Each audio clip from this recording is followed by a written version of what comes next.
Hello welcome everyone to the channel. And चलिए bank Nifty से start करते हैं। एंड बैंक निफ्टी का आज मार्केट में क्या किया वो उसके बारे में पहले एक बात कर लेते हैं। तो हमारे लेवल पर ही जो कल कल का जो लेवल था वहीं पर ही प्राइस ने सपोर्ट लिया सुबह में। And then it started to move up. ये हमारा पहला टारगेट था, इसके ऊपर 50,200 के ऊपर हमारा टारगेट। और एक सेकंड टारगेट था बट प्राइस वहां तक गया नहीं। एंड नीचे की तरफ आने लगा। एंड नीचे जो है यहीं कहीं नीचे के आसपास में हमारा एक सपोर्ट था जहां से अपने को बाय करने का अपॉर्चुनिटी देखना था। एंड ऑलमोस्ट उसी लेवल पर आया बट वहां तक आया नहीं और वहीं से प्राइस ने एक रिवर्सल दे दिया। सो इवेंट वाले दिन कोई भी जो लेवल्स है या कुछ है वो ज्यादा रिस्पेक्ट होता नहीं है मार्केट में, है ना। तो मार्केट के न्यूज बेस या इवेंट बेस्ड प्राइस एक्शन कर रहा होता है। एंड उसके ऊपर में ये है कि प्राइस ने क्या है, प्रीमियम को एडजस्ट करना है ना। जितने भी हाई प्रीमियम्स है या जो व्हाट यू कॉल डिस्काउंट के जो अपोजिट में जो चल रहा होता है, एक्सपेंसिव प्रीमियम्स जो चल रहा है उनको एडजस्ट करना होता है। तो वो रीजन की वजह से प्राइस ऊपर गया, नीचे आया, फिर ऊपर गया। ये सब में क्या हुआ, प्रीमियम्स एडजस्ट हो गए, है ना। एक बार जब नीचे चला जाता है तो प्रीमियम दोबारा वापस ऊपर नहीं जाता है। कॉल का हो या पुट का हो, दोनों में कोई प्रीमियम इमीडिएटली कोई इंक्रीमेंट देता नहीं है वो टाइम पे। तो let us go back to the daily chart. Daily chart में ऐसा कोई ज्यादा कोई चेंजेस हुआ नहीं होगा। Again it is a doji candle, है ना। एक डोजी सेम सिमिलरली जैसा निफ्टी में बनाया है वैसे ही नया बैंक निफ्टी में बना लिया है। तो अभी प्राइस ने यहाँ पर ऑलरेडी एक डबल कंफर्मेशन तो दिया ही है। बट क्या हुआ कि एक सक्सेसफुल क्लोजिंग इसके ऊपर मिला नहीं है। इस बार भी नहीं मिला है, पिछली बार भी नहीं मिला था। ये जो लेवल था सक्सेसफुल क्लोजिंग तब भी नहीं मिला था, आज भी नहीं मिला है इसके ऊपर जो सक्सेसफुल क्लोजिंग है। बट स्टिल एक आखिरी होप है कि यहाँ से एक प्राइस ऐसे ट्राई कर सकता है। बट अगर नहीं करते हुए मंडे को ही ऐसा एक रेड कैंडल बना देता है तो दोनों में, निफ्टी में और बैंक निफ्टी दोनों में, हम लोग एक नेगेटिव व्यू रख के प्राइस नीचे के तरफ में कंटिन्यूएशन में चल सकता है।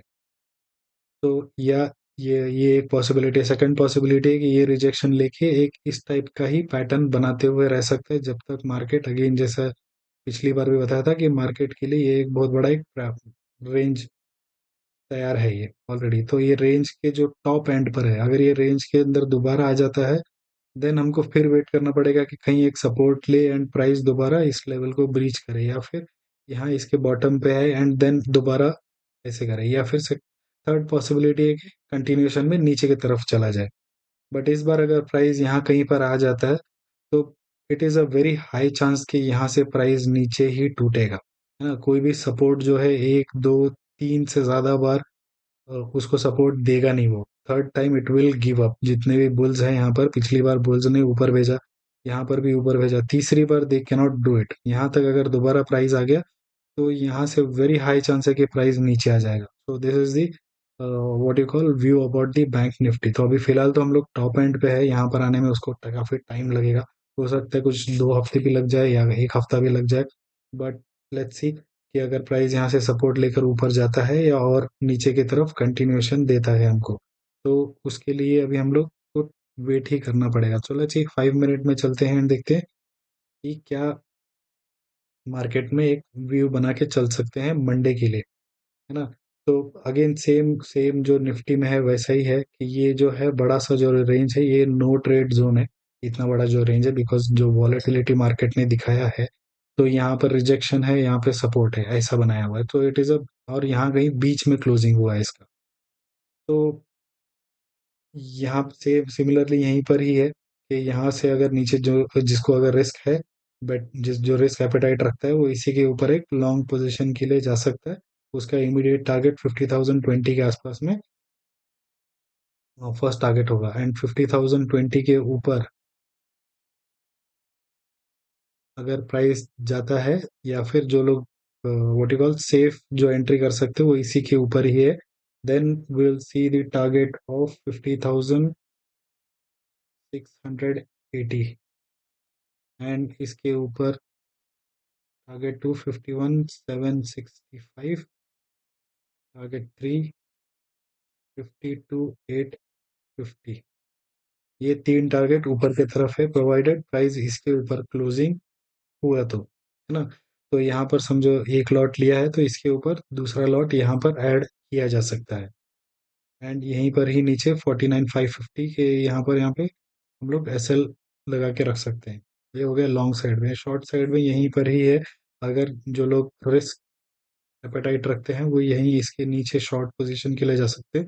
जो लोग सेफ प्लेयर है वो यहाँ पे 48,925 के नीचे, अगर इसके नीचे कर रहे हो तो ये आपका पहला टारगेट होगा। एंड इसके नीचे अगर प्राइस चलता है, then we have the first target of 48,255 first target होगा। And second target 47,170। इस टारगेट से पहले एक सपोर्ट निकल कर आता है जो है 48,600। ये जो है ये स्ट्रॉन्ग सपोर्ट बन सकता है if the price is playing around this. अगर यहाँ कहीं पर एक सपोर्ट का बेस बनाता है तो ये एक सपोर्ट है। ये एक लास्ट और व्हाट यू कॉल जो डबल बॉटम जो हम लोग एक्सपेक्ट कर रहे हैं, वो डबल बॉटम का ये एक लास्ट पॉइंट है, लास्ट डिफेंडिंग पॉइंट बन सकता है। इसी के आसपास में अराउंड 595 भी ले लो, 48,595 इसके आसपास में प्राइस एक बेस बना सकता है। अगर इसके नीचे भी अगर थोड़ा जाता है तो सी, अगर समझो इसके नीचे अगर बड़ा एक रेड कैंडल बना दे, ऐसे रेड कैंडल बनाते बनाते चले तो आपका जो एसएल है उसको ट्रेल करना है। एंड देन ये हो गया नीचे के साइड पर। सो लेट्स सी यहाँ से अभी मार्केट क्या करने के लिए बताएगा, ये तो सिर्फ टाइम बता सकता है। तो आप अपना जो पोजीशन है वो दोनों साइड पर हाफ रखना है, बिकॉज अभी भी क्या है, क्लैरिटी नहीं है। अगर समझो आज बिल्कुल एक ग्रीन कैंडल बना था तो हम लोग एक क्लियर विजन के साथ जाते, बट मार्केट ने इस टाइप का कैंडल बनाया हुआ है। जब एक पर्टिकुलर प्राइस एक्शन बनाता है तो वहां पर एक क्लैरिटी होता नहीं है मार्केट ने क्या करना चाहिए, मार्केट का इरादा क्या है, क्या इसका ऊपर जाने का इरादा है या नीचे जाने का इरादा है। तो वो क्लैरिटी मार्केट को भी नहीं है, हमको भी नहीं है। तो हम लोग सिर्फ एक 50 पॉइंट्स या 60 पॉइंट्स के एसएल के साथ कुछ एक प्लान में बैठ सकते हैं, प्लान बनाकर बैठ सकते हैं कि ऐसा कुछ हुआ तो वो प्लान को हम लोग कैसे एग्जीक्यूट करें। So with that being said, see you all in the next video. Probably stock से related कुछ videos बनाऊंगा। Thank you very much.